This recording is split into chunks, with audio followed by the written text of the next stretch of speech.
Assalamualaikum warahmatullahi wabarakatuh. Ya teman-teman, kembali lagi di channel YouTube ini. Jadi saat ini pekerjaan yang akan saya lakukan adalah memperbaiki Asus ini G531 dengan gejala mati total.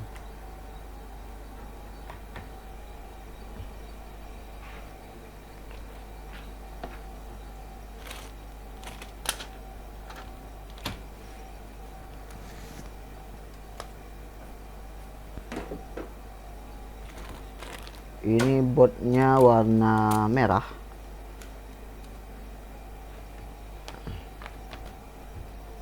Ya memang dalam penerimaan pekerjaan biasanya memang dibongkar di depan yang punya. Jadi barang ini memang sudah terbongkar karena penerimaan awal biasanya seperti itu. Dari setiap part itu akan dicatat juga dengan ini LCD-nya pasti ditanda tangan. Ya, seperti ini. Jadi untuk LCD tetap kami harus minta tanda tangannya di LCD. Berikut pun dengan nota.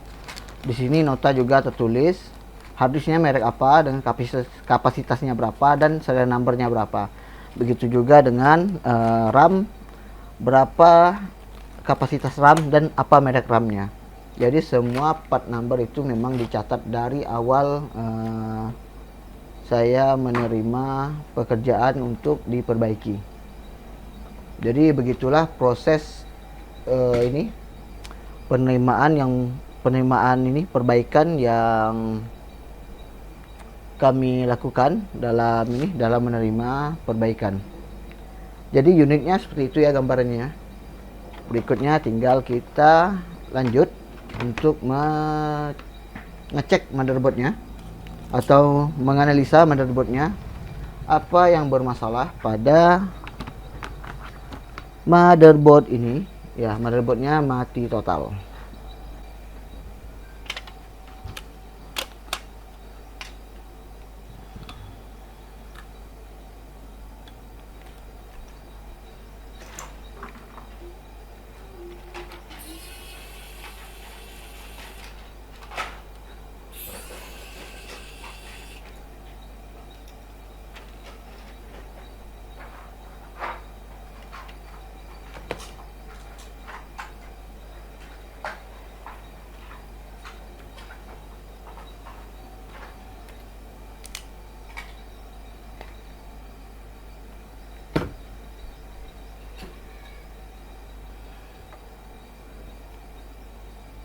Kita lihat dulu biasnya ya seperti ini.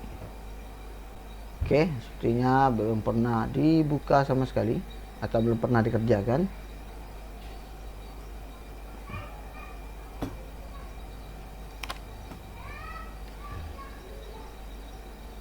Ya, ini masih bersih saja.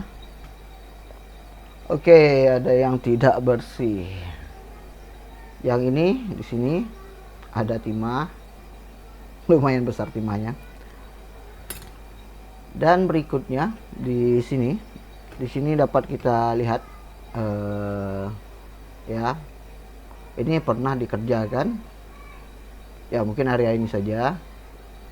Oh ya, ini juga ya seperti ini pekerjaannya. Oke. Jadi jika seperti ini, kita lihat lagi yang di belakang-belakangnya. Apa saja yang pernah dilakukan perbaikan sebelumnya. Jadi di sini juga kita bisa lihat ada bercak-bercak fluk di sini. Ya. Oke, di sini kayaknya korosi ini resistornya.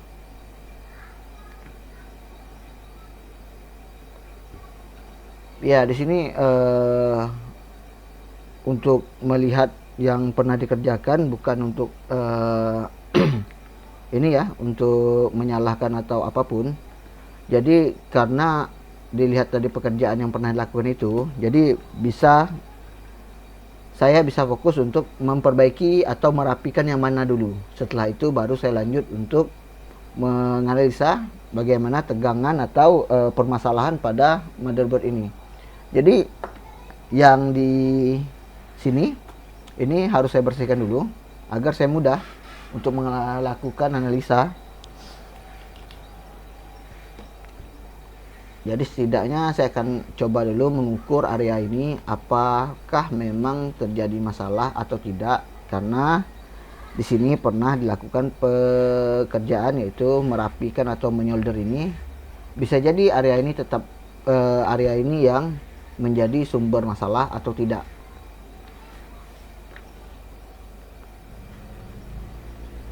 Oke, saya bersihkan dulu beberapa ini, menghilangkan dulu beberapa bekas plug.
Jadi untuk kapasitor yang ini tadi yang ada plug sama di sini, ini sudah dibersihkan, dan jika dilihat untuk kapasitor ini adalah kapasitor dari tegangan 3 volt dan 5 volt.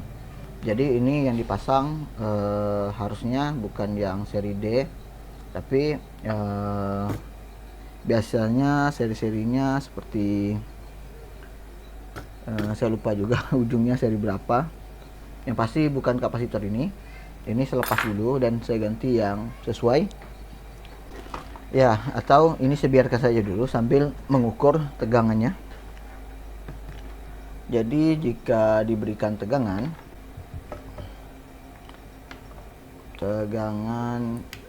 oke, tegangan yang saya berikan adalah tegangan yang 20 volt.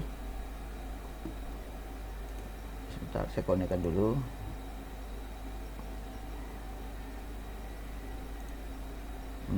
Oke. Jadi itu kelihatan ya, outputnya tegangan yang masuk ke motherboard ini 20 volt dan nilai ampere sekarang 0,04. Di sini jika untuk on off-nya berada di sini ya. Ini on off-nya. Oke. Jadi on off-nya 3 volt. Oke, hadir 3 volt. Di tes on, switch on, drop, lepaskan. Jadi pada saat di switch on, tegangan itu menjadi drop 2,8 volt dan nilai ampernya malahan hilang sama sekali. Jadi jika diukur kembali, tegangan 19 voltnya ini masih aktif. Oke, masih aktif. Tegangan V-in-nya masih aktif. Lalu saya ukur di sini ininya, ukur dari MOSFET pertamanya.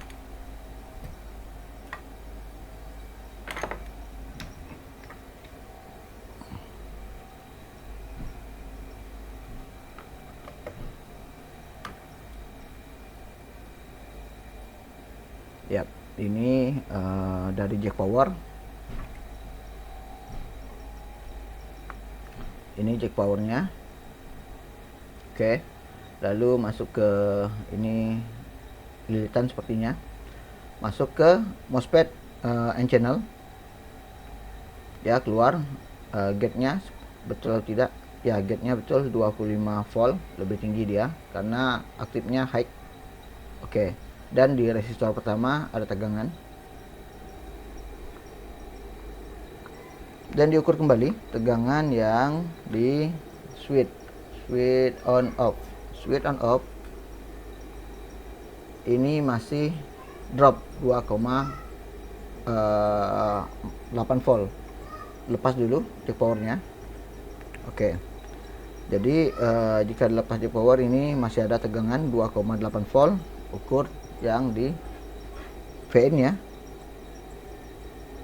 Oke, masih ada tegangan, dropnya lama. Oke.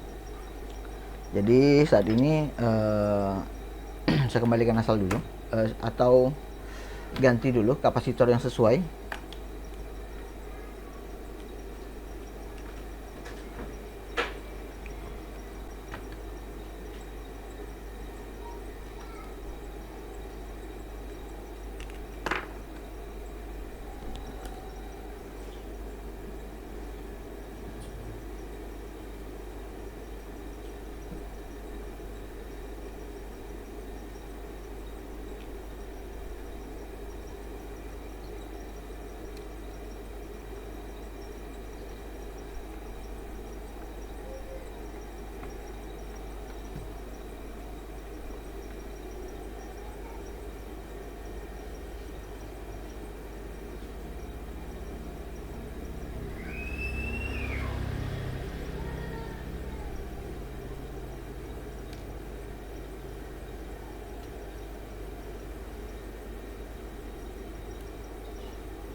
Dan untuk yang ini saya belum tahu apakah ada komponen atau tidak, jadi ini diabaikan dulu. Saya lebih fokus kepada kapasitor yang ingin saya kembalikan ini sesuai dengan bawaannya saja atau nilainya saja.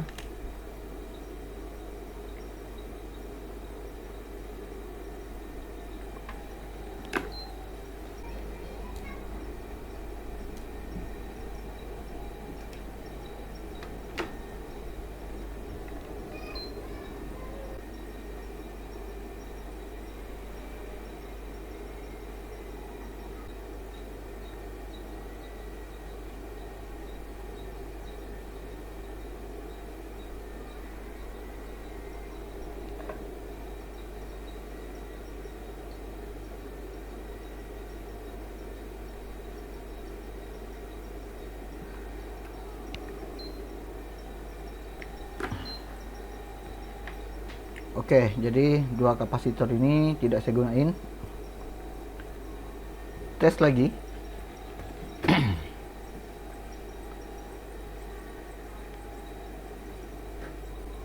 Oke, itu sama ya, seperti sebelumnya. Jadi ini saya kembali ukur. Di sini memang tidak keluar tegangan, dan di sini juga tidak keluar tegangan. Untuk on off nya, on off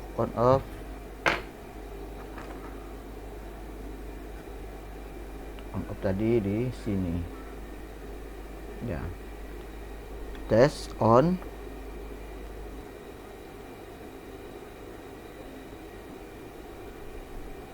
Oke, tegangan tetap sama, drop menjadi 2,8 volt dengan nilai current yang hilang.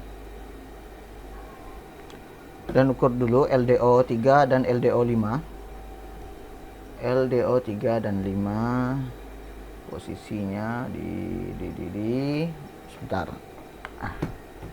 Jadi ini agak rumit ya memposisikan ini kabel power karena mentok, karena multi. Oke, LDO ininya keluar nggak? Oke, 3,3 volt. Oke, 5 volt keluar. Dan ini untuk baterai ya. Oke, ya, ini untuk baterai.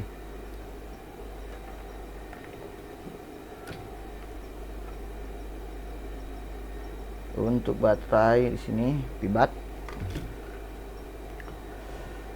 Saya lihat dulu. Ini gunain IC seri berapa? Oke, ini menggunakan IC charger, itu 24780S. Oke.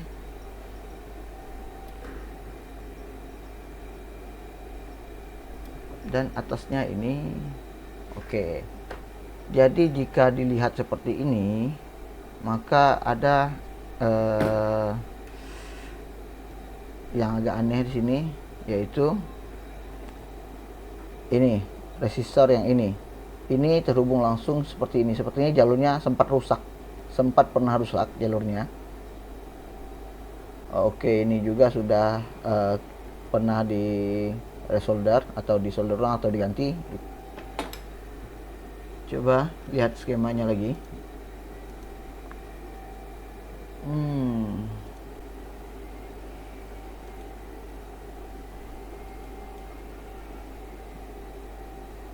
Oke, ini V-in-nya. Baik. Oke, jadi ini saya benarin dulu yang solder-solderannya, baru lanjut lagi.